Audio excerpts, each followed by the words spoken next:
Hello my dear students, I hope that you all are doing great. So guys, इस video के अंदर मैं मनोविज्ञान और मीडिया का जो आपका पेपर है ना, उसका पार्ट 1 वीडियो आप सभी के लिए लेकर आ चुकी हूँ।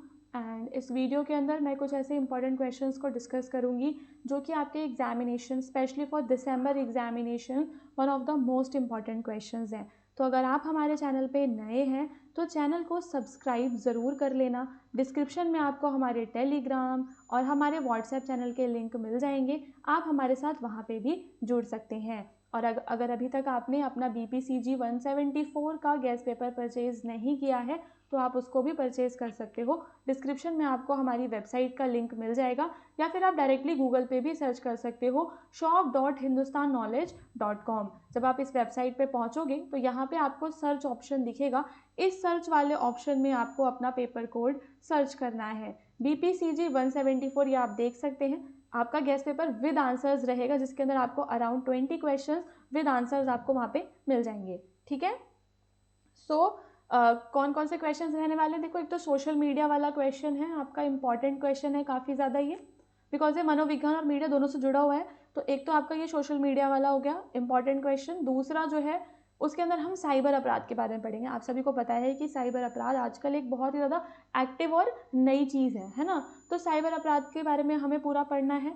एंड देन हमें पढ़ना है थर्ड, मानव विकास पर जो मीडिया है उसके जो नकारात्मक प्रभाव होते हैं उसके बारे में। ठीक है। तो ये आपके कितने हो गए? 3 क्वेश्चंस हमें ये ज़रूर कवर करने हैं इस वीडियो में। और चौथा है कि भारतीय संदर्भ में शिक्षा में जो मीडिया की भूमिका है उसके बारे में। These 4 questions are very important. ठीक है। तो आप चाहें तो इसमें से भी अपने नोट्स को बना सकते हैं, वीडियो में से भी। तो सोशल मीडिया की अवधारणा की आपको व्याख्या करनी है।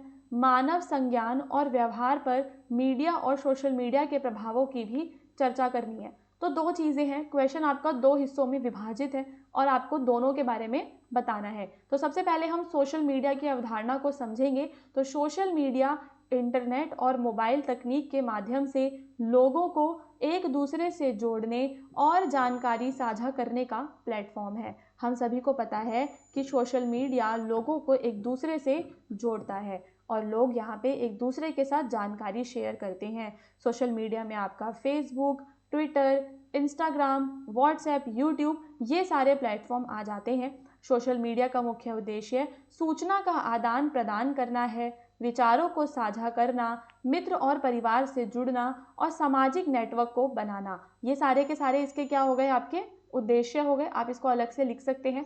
यह पारंपरिक मीडिया जैसे कि समाचार पत्र और टीवी से काफ़ी ज़्यादा अलग है, क्योंकि इसमें उपयोगकर्ता सिर्फ जानकारी प्राप्त नहीं करते बल्कि उसे साझा और उस पर प्रतिक्रिया भी करते हैं। ठीक है। शेयर करना, कमेंट करना, वो भी किया जाता है। सोशल मीडिया की विशेषताओं की बात करें तो इसमें हमें इंटरएक्टिविटी देखने के लिए मिलती है, यानी कि जो भी उपयोग कर रहे हैं वो आपस में सीधे संवाद करते हैं।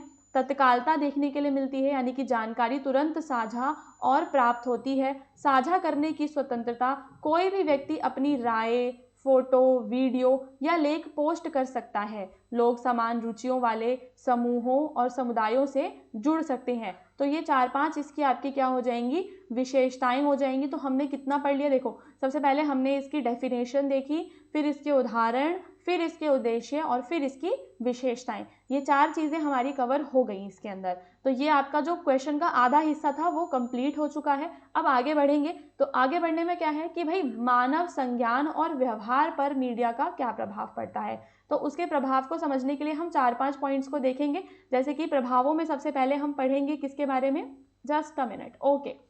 तो प्रभावों में हम पढ़ेंगे संज्ञानात्मक प्रभाव, भावनात्मक और मानसिक प्रभाव। शब्दों से ही समझ जाएंगे आप कि इसके अंदर क्या लिखना है।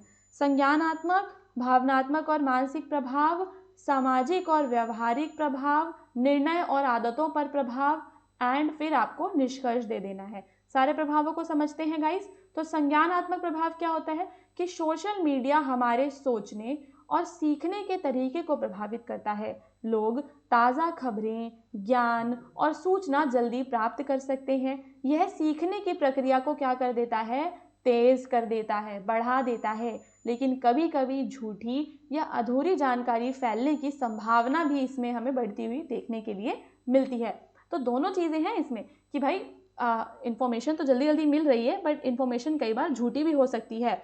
बच्चों और युवाओं की ध्यान क्षमता भी सोशल मीडिया पर लगातार नोटिफिकेशंस और स्क्रॉलिंग के कारण प्रभावित होती है। मतलब कि जो हमारा कंसंट्रेशन है ना, वो हिल जाता है एकदम सोशल मीडिया जब हम यूज़ करते हैं।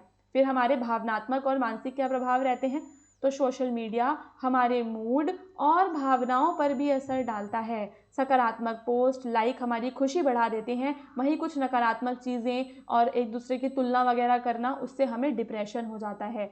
सोशल मीडिया से सामाजिक व्यवहार बदल रहे हैं। लोग ऑनलाइन मित्रों के साथ ज़्यादा समय बिताते हैं और बगल में जो बैठा हुआ मित्र है उससे कोई बात नहीं करते हैं। ठीक है, तो वास्तविक जीवन में बातचीत और सामाजिक संबंध अब हमारे क्या हो चुके हैं, मोस्ट इंपॉर्टेंट चीज़, कमज़ोर हो चुके हैं। हमारा जो रिलेशनशिप हमारी फैमिली के साथ हुआ करता था, हमारे फ्रेंड्स के साथ हुआ करता था, वो अब नहीं है। वहीं यह सामाजिक जागरूकता बढ़ाने, विचार साझा करने और सामाजिक आंदोलनों में भाग लेने में भी मदद करता है। सोशल मीडिया उपभोक्ताओं के निर्णयों और जीवन शैली पर असर डालता है। विज्ञापन, ट्रेंड और फॉलोअर्स की प्रतिक्रिया लोगों के खरीदारी और व्यवहारिक विकल्पों की, आज तो भाई कुछ भी हम शॉपिंग कर रहे हैं ना, सोशल मीडिया का बहुत बड़ा रोल है।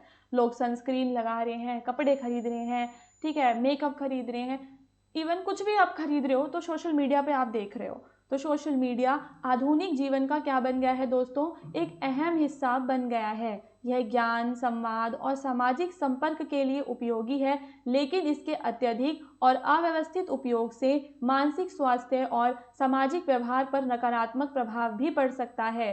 संतुलित उपयोग और डिजिटल जागरूकता इसकी प्रभावशीलता को बढ़ा सकती है।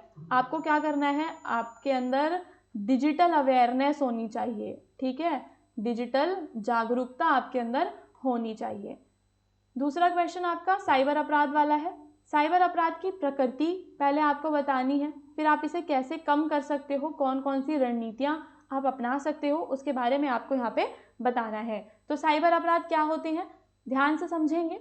साइबर अपराध उन अपराधों को कहते हैं जो इंटरनेट, कंप्यूटर या डिजिटल उपकरणों के माध्यम से किए जाते हैं। यह आधुनिक समाज में तेजी से बढ़ रहा है क्योंकि लोग अधिक समय ऑनलाइन बिताते हैं और अपनी निजी जानकारी साझा करते हैं। साइबर अपराध की प्रकृति को समझने के लिए यह जानना जरूरी है कि यह कई रूपों में हो सकता है। ठीक है, तो साइबर अपराध में हम क्या कर रहे हैं, अपनी जानकारी ऑनलाइन हम शेयर कर रहे हैं, जो भी हमारी पर्सनल इंफॉर्मेशन है वो हम लोगों को ऑनलाइन बता देते हैं, जिसकी वजह से साइबर अपराध होता है। साइबर अपराध में जो उपकरणों का यूज होता है उसमें आपके इंटरनेट और कंप्यूटर और बाकी के जो भी आपके डिजिटल उपकरण हैं वो आ जाते हैं। अब इसको हम कैसे समझेंगे, तो क्या क्या इसके मतलब रूप हैं। पहला जो इसका रूप है वो है डेटा चोरी का।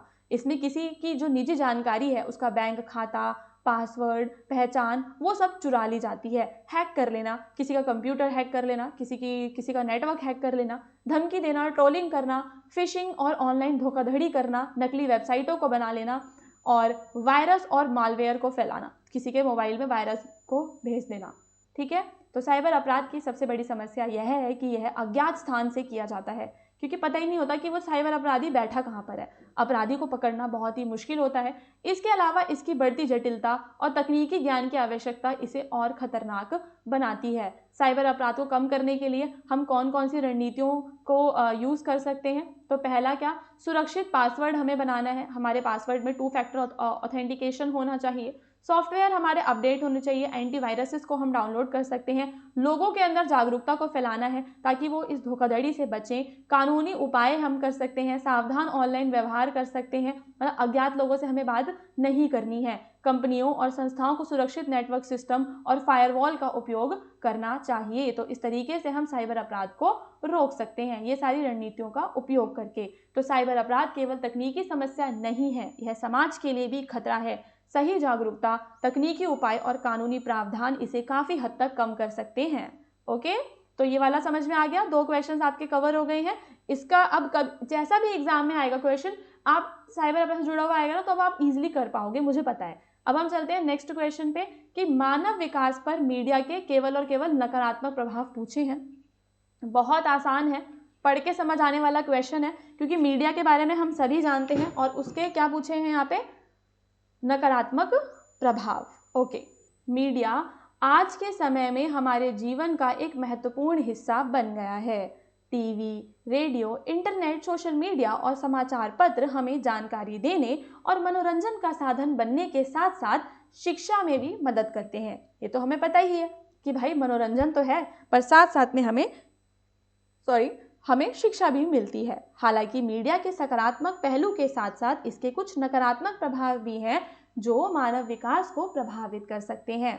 कौन कौन से नकारात्मक प्रभाव हैं उन पे चर्चा करेंगे। तो पहला प्रभाव ये है गाइस कि ये हमारे मानसिक स्वास्थ्य पर असर डालता है। मीडिया का अत्यधिक उपयोग करना, खासकर सोशल मीडिया का, वो हमारे मानसिक स्वास्थ्य पर बुरा प्रभाव डालता है। आत्मसम्मान हमारा उससे कम होता है, डिप्रेशन जैसी चीज़ें भी आ जाती हैं। इससे हमारे समय की बर्बादी होती है। टीवी में, मोबाइल में घंटों हम अपना समय वेस्ट कर देते हैं। कुछ ऐसे टीवी शोज़ और वीडियो गेम्स, ऑनलाइन कंटेंट है जिसमें हिंसा होती है, अश्लीलता होती है, जो हमें गलत संदेश देते हैं, जिससे कि बच्चों पर भी नकारात्मक प्रभाव बनता है और उनकी आदतें खराब हो जाती हैं। सोशल मीडिया लोगों को कनेक्ट तो करता है लेकिन असली जीवन में व्यक्तिगत बातचीत की फिर इसमें कमी हो जाती है। तो हमारे अंदर सामाजिक दूरी और अकेलापन भी आ जाता है और गलत सूचना और अफवाहें भी इससे तेजी से फैलती हैं। तो फाइनली आप क्या बताओगे निष्कर्ष में कि मीडिया मानव जीवन में बहुत उपयोगी है, लेकिन इसका अति प्रयोग, अनुचित कंटेंट हमारे ऊपर नकारात्मक प्रभाव डाल रहा है।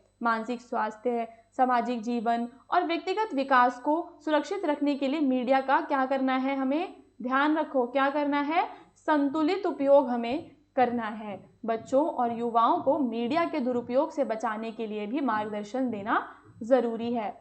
फिर अगला है कि इंडिया में आज शिक्षा में, मतलब इंडिया में आज जो एजुकेशन चल रही है उस एजुकेशन में मीडिया की क्या भूमिका है, उसके बारे में हम यहाँ पे बात करेंगे। ओके, एक सेकेंड यार, ठीक है। आज के आधुनिक समय में मीडिया शिक्षा के क्षेत्र में क्या कर रही है, बहुत ही ज़्यादा महत्वपूर्ण भूमिका निभा रही है। मीडिया का अर्थ केवल समाचार पत्र, रेडियो और टेलीविज़न नहीं है, बल्कि इसमें और क्या क्या आता है, इसमें इंटरनेट भी आता है, सोशल मीडिया भी आता है, ऑनलाइन प्लेटफॉर्म, मोबाइल एप्लीकेशन, सारी चीज़ें आती हैं। भारत में शिक्षा के विस्तार और गुणवत्ता में सुधार के लिए मीडिया ने कई तरीकों से योगदान दिया है। अब इसका योगदान देखेंगे क्या क्या इसने दिया है।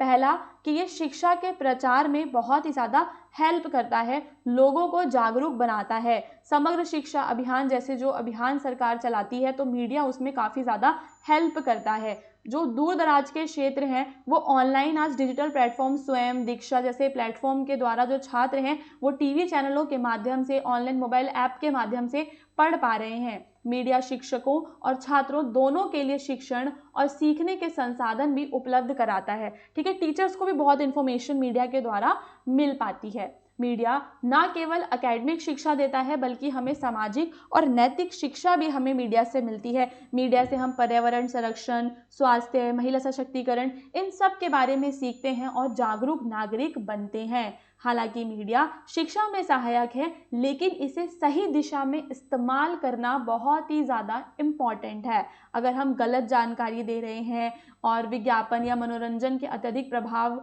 में आ रहे हैं तो ये हमारे लिए नुकसानदायक भी हो सकता है। तो भारतीय संदर्भ में देखा जाए तो मीडिया शिक्षा के क्षेत्र में ज्ञान फैलाने और सीखने के लिए नए अवसर दे रहा है, समाज में जागरूकता को भी बढ़ा रहा है। तो हमें इसको सही दिशा में इस्तेमाल करना है ताकि ये और भी ज़्यादा रोचक और प्रभावी बन सके। So students, all the best for your examination. इसका पार्ट 2 वीडियो भी हम आप सभी के लिए लेकर आएंगे। तो अगर आप चैनल पे नए हो तो चैनल को सब्सक्राइब ज़रूर कर लो। वीडियो कैसा लगा नीचे कमेंट करके ज़रूर बताना कि क्या आपको सब कुछ समझ में आ रहा है। ये क्वेश्चंस वैसे तो काफ़ी ज़्यादा ईजी थे बट जो पॉइंट्स है ना वो आपको याद करने पड़ेंगे। तो आप ना अपनी नोटबुक में इसका ऐसा फ्लो चार्ट टाइप का भी बना के लिख सकते हो पॉइंट्स को। ठीक है।